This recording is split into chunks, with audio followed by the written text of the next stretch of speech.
कद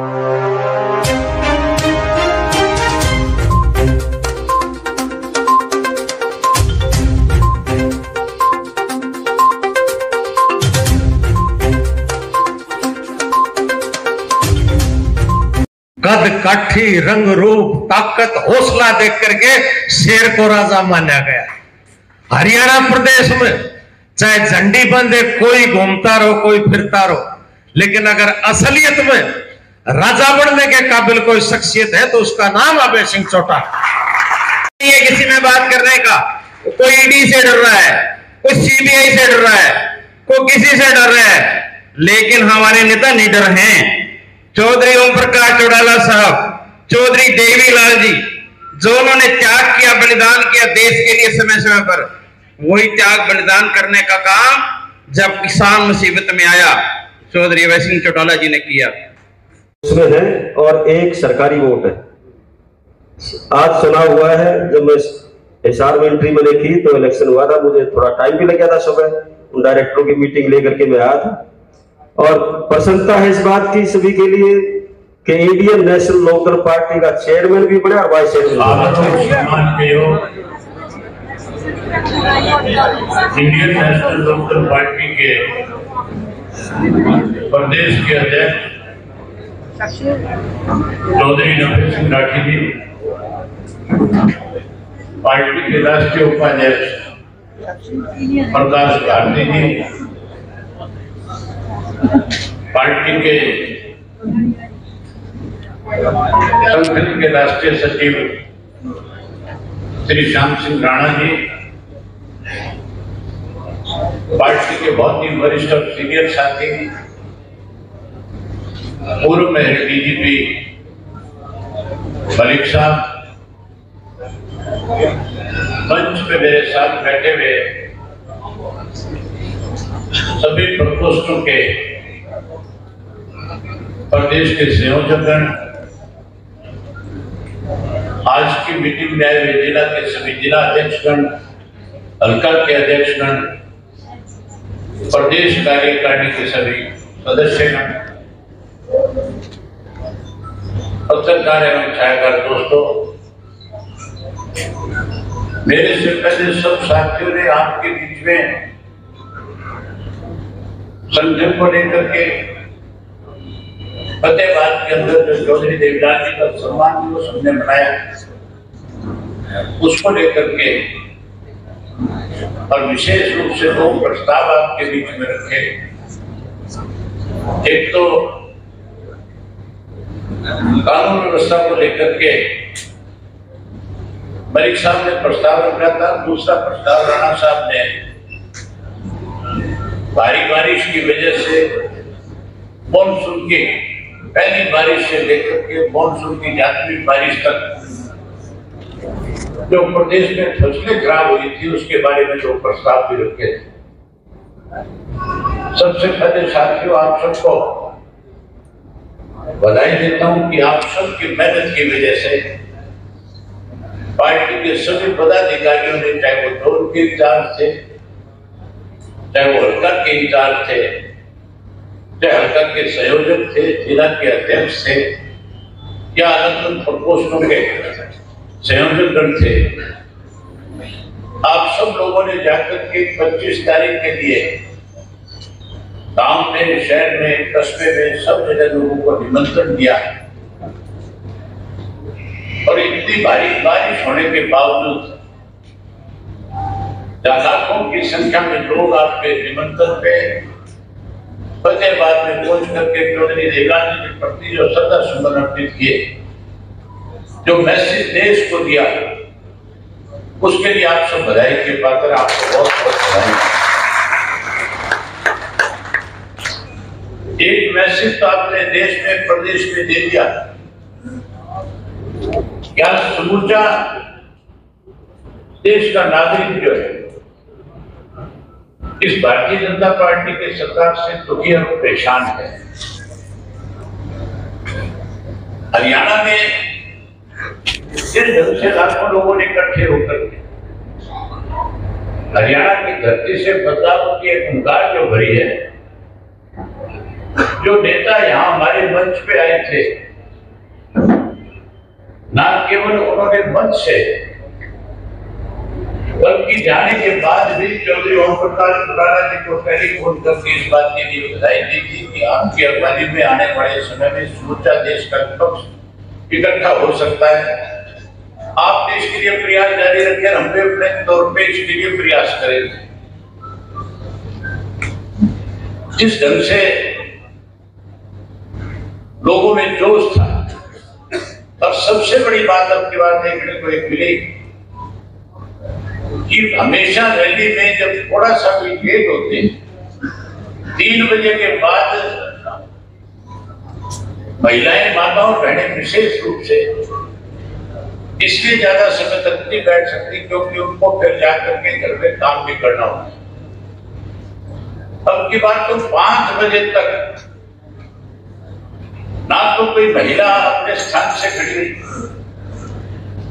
और ना ही जो साथी उस रैली में आए थे किसी ने अपनी जगह छोड़ने का काम किया।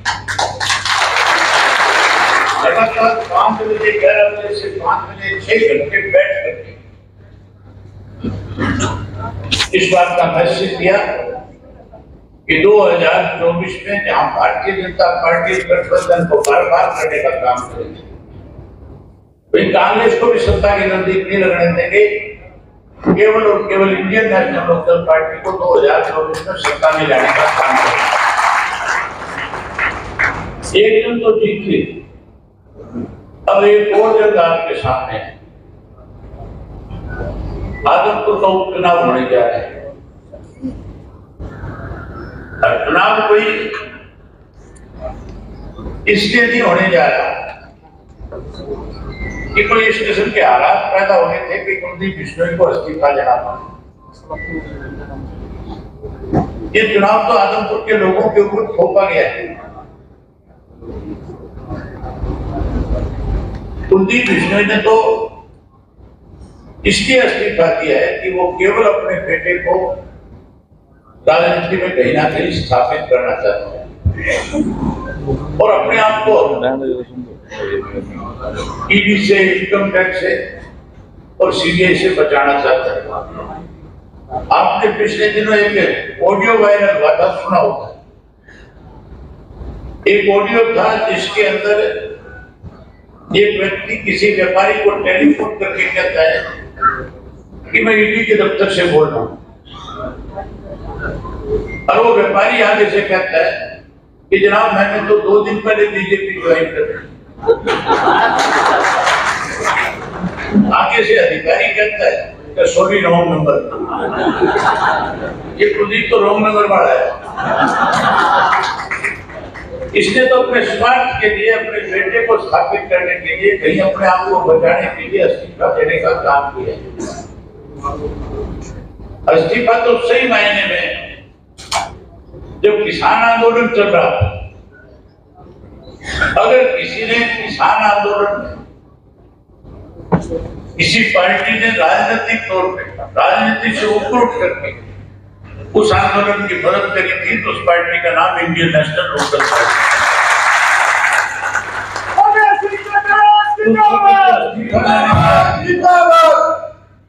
उस वक्त जो मैंने इस्तीफा दिया था, उस इस्तीफे से मान के चलो 26 जनवरी को भारतीय जनता पार्टी की सरकार ने बड़ा षड्यंत्र किसान आंदोलन के खिलाफ रचने का काम किया। कहीं ना कहीं खालिस्तान के नाम पे उस आंदोलन को तोड़ने का प्रयास हुआ था, और मैंने 27 जनवरी को जाकर के किसान के उस आंदोलन के हक में इस्तीफा जब दिया तो उस आंदोलन को फिर से मजबूती मिली थी। हमने तो सैक्रिफाइस किया था, हमने तो किसानों की लड़ाई लड़ने के लिए इस्तीफा दिया था। कुलदीप ने तो केवल इसलिए इस्तीफा दिया है कि उसका बेटा राजनीति में कहीं कोई छोटी मोटी जगह बना ले और उसका पीछा छूट जाए। इसलिए साथियों, इस चुनाव के अंदर जो वोटर है, मतदाता जो है, वो बहुत सोच समझ करके अपना वोट डालने का काम करे। वोट उसको मिला करते हैं जो लोगों की लड़ाई लड़ने का काम करे। स्वार्थ की राजनीति करने वाले को लोग नकारने का काम करते हैं। लोग इनको नकारेंगे। पार्लियामेंट के चुनाव का नतीजा आपने देखा होगा कि जो अपने आप को ये कहते हैं कि हमारा घर है, हमारा गढ़ है, इसको कोई तोड़ नहीं सकता, उसी गढ़ के अंदर, उसी घर के अंदर चौधरी भजनलाल का अपना जो बूथ है, वहां से भी हंसका हारी थी। बाई इलेक्शन में अगर लोकसभा के चुनाव में लोग हरा सकते हैं तो बाई इलेक्शन में क्यों नहीं हराएंगे? लोगों का मन है इनसे पीछा छुड़ाने का। इसके लिए अपने पार्टी के साथियों की जिम्मेवारी बनती है कि वो इस चुनाव में भी एक बड़ी भूमिका निभाने का काम करें। जहां तक कांग्रेस का सवाल है, कांग्रेस की लगातार अखबारों के अंदर सुर्खियों में बने रहने की आदत है। कांग्रेस वाले रोज नए नए बयान देख करके आदमपुर में तो कांग्रेस जीतेगी, कांग्रेस का मुकाबला है, सोशल मीडिया पे, अखबार में इस तरह की चर्चा बना करके लोगों में कई भ्रम पैदा करते हैं। हालत तो कांग्रेस पार्टी की आज इस तरह की है कि कांग्रेस के पास तो आदमपुर के अंदर कोई स्थानीय उम्मीदवार भी नहीं है जिसको वो अपनी पार्टी का टिकट दे करके चुनाव लड़ा सके। कांग्रेस के तो दो नाम चल रहे हैं, कभी कोई आकर के कह देता है संपर्क से लड़ेगा, कभी कोई कह देता है ये जयप्रकाश लड़ेगा। दोनों बार के हैं, दोनों आदमपुर के नहीं है। जिस पार्टी के पास जिस हल्के का उम्मीदवार नहीं है, लोग उसको पार्टी को कैसे पसंद करेंगे? इसलिए हमने एक फैसला किया है कि अगले 3 दिन के अंदर पार्टी के जो सीनियर साथी हैं, एक जिम्मेवारी हमने लगाई है। चौटाला साहब ने मुझे आना, तो उन्होंने सरल था आपके बीच में, उन्होंने खुद आपका धन्यवाद करना था, आपकी अपनी जिम्मेवारी लगानी थी, लेकिन उनको बुखार हो गया और बुखार की वजह से हॉस्पिटल जाना पड़ा। हॉस्पिटल में जाने के बाद डॉक्टर ने 3 दिन आराम करने की सलाह दी, इसलिए वो आज आपके बीच में नहीं है। मैं कल उनसे मिलकर के आया था, उन्होंने मुझे विशेष रूप से कहा था कि हमने तो हमेशा अपनी पार्टी की तरफ से कार्यकर्ताओं से पूछ करके उम्मीदवार बनाने का काम किया। अब की बार भी आदमपुर विधानसभा क्षेत्र के गांव के जो कार्यकर्ता हमारे हैं, उन सब की राय जान करके और 10 तारीख तक चुनाव साहब को रिपोर्ट करेंगे, फिर उसके बाद में फैसला ले करके किसको चुनाव बनाया जाए तय करेंगे। उसके लिए हमने 5 लोगों की जिम्मेवारी लगाई है।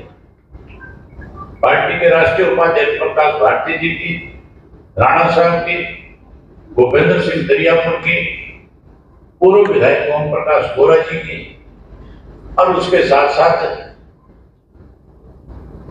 राजेश गोदारा जी, हल्का जिला का अध्यक्ष जो है वो इनके साथ रहे। ये 5 लोग जो है, इनकी जिम्मेवारी है 5 लोग हर गांव में जाए और गांव में जाकर के ही पार्टी के कार्यकर्ताओं के साथ बैठ करके बातचीत करके उनसे पूछ करके कि कोई 2-3 नाम, एक नाम नहीं, आप 3 से 4 नाम लेकर के आओ, चौधरी ओम प्रकाश चौटाला जी को 4 नाम सुझाओ, उनमें से फिर चौटाला साहब फैसला करेंगे कि किसको टिकट दिए। हम पार्टी के कार्यकर्ताओं के आदेश के अनुसार ही अपना उम्मीदवार खड़ा करने का काम करेंगे। आप लोगों से प्रार्थना है, पार्टी चुनाव तो 14 तारीख से शुरू होना है, 14 को नॉमिनेशन होना है। हम अपनी पार्टी के प्रत्याशी का नॉमिनेशन भी 14 तारीख को कराएंगे। 14 को नॉमिनेशन पे भी आप सब ने आना है। और अब इसके बीच जो कोई काम धंधे आपके हैं 14 से पहले वो सारे काम निपटा दें। 14 तारीख के बाद जिस तरह से आपने इलाहाबाद के अंदर 15 दिन लगातार लोगों के बीच में रहकर मतदाताओं का मन जीतने का काम किया था, उससे भी ज्यादा मेहनत इस उपचुनाव में आपको करनी है। इस उपचुनाव में जहां जिस साथी की ड्यूटी लगे वो फिर उस काम में जिसमें ड्यूटी लगी उस काम को छोड़ करके किसी दूसरे काम में ना जाए, वहीं पे बैठ करके अपने उस ड्यूटी को निभाने का काम करें। जो साथी पूरा समय लगा सकते हैं वो अगले 2-3 दिन में पार्टी के दफ्तर को लिख करके भेजे कि मेरी फलाने काम में ड्यूटी लगा दी जाए। मेरी पूरी टीम उस काम में रह करके पार्टी के लिए 15 दिन लगातार काम करेगी। जिन लोगों ने, क्योंकि आजमपुर में कई उपचुनाव हुए और हमारे पार्टी के बहुत सारे साथियों ने उपचुनाव में अलग अलग गांव के अंदर अपनी अपनी जिम्मेवारियां निभाई। अब की बार कहां कौन कौन साथी चुनाव में अपनी जिम्मेवारी निभाना चाहता है वो अपनी तरफ से भी लिख करके दे दे, या कोई भी पार्टी का जो पदाधिकारी है वो ये लिख करके भेज दे कि पार्टी जहां जिस काम में मेरी ड्यूटी लगाएगी मैं उस काम के अंदर ईमानदारी के साथ काम करूंगा और पार्टी के उम्मीदवार को जिस काम में ड्यूटी लगाओगे उस काम में जितवाने में भूमिका निभाने का काम। मुझे उम्मीद है कि जब हम सब मिलकर के इस लड़ाई को लड़ने का काम करेंगे तो जिस तरह से रैली में आप सफल हुए हो इसी तरह इस चुनाव में भी सफल हो जाओ। कांग्रेस बड़े तो कागजों में है, कांग्रेस की हवा तो उस दिन निकल जाएगी जिस दिन कांग्रेस अपना उम्मीदवार खड़ा करेगी। यहाँ कांग्रेस का वोट नहीं है, ये तो पुराना गढ़ तो चौधरी देवीलाल कर रहा है। हमारा और भजनलाल का मुकाबला रहा है जब कभी भी रहा है। कितने भी चुनाव उठा करके आप देखते हर चुनाव के अंदर यहाँ लोगों का विश्वास या तो चौधरी देवीलाल के प्रति रहा है और या भजनलाल के प्रति रहा है। अब भजनलाल के प्रति विश्वास इसलिए खत्म होता जा रहा है कि ये लोग केवल और केवल स्वार्थ की राजनीति करने वाले हैं। ये लोगों की लड़ाई भूल गए। ये तो आज भी लोगों के बीच में जाकर के एक ही बात कह देते हैं, मैं थारों दे रहा हूं भजनलाल जी थारे नौकरी लगाए और थारा फलानों के लिए दिगड़ों के लिए कुछ ना होता है कि अभी तो 20 साल में की करना चाहिए। इसने कुछ नहीं किया 20 साल। इसने तो केवल लोगों के साथ धोखा करने का काम किया और उनकी बात तो लोग इस बात के लिए तैयार बैठे हैं। ये तो केवल अपने घर में ही इस पूरी ताकत को, इस विधानसभा क्षेत्र की ताकत को अपने घर में रखना चाहते हैं। तो इसलिए फिर आपसे अनुरोध है कि आप 14 तारीख के बाद अपनी अपनी जिम्मेवारी जहां जहां पार्टी की तरफ से लगे उसे उसी के साथ निभाना। हम अपनी महिला साथियों की ड्यूटी भी है अलग अलग गांव में जोन बांट करके आते हैं। हम इसको 51 गांव है टोटल, जो राजेश जी गांव है 57 गांव है टोटल। तो 57 गांव है तो 8 गांव का अगर एक जोन बनाएंगे तो हमारे 7 जोन बनेंगे। वकालत तलाकी है कि तो तो हमारे 8 गांव के 7 जोन बनेंगे। 7 बनेंगे 8 बनेंगे, जोन बना करके एक जोन अलग हमारी टीम को देने का काम करेंगे। इसी तरह अपने जो युवा की साथी हैं उनकी भी इसी तरह से अलग से ड्यूटी लगाने का काम करेंगे। जो अपने सीनियर लोग हैं उन सबको भी एक गांव में टीम के हिसाब से उनकी जिम्मेवारियां सौंपते हैं। तो पहले से मैं चार्ट बना देंगे कि किस किस की कहां पे ड्यूटी होगी। हम अपनी तरफ से भी आपको बता देंगे, आप भी हमें पहले इस तरह से बता दो कि किस किस गांव में कौन कौन सी टीम अपने अपने गांव में जाकर के काम करना चाहते हैं।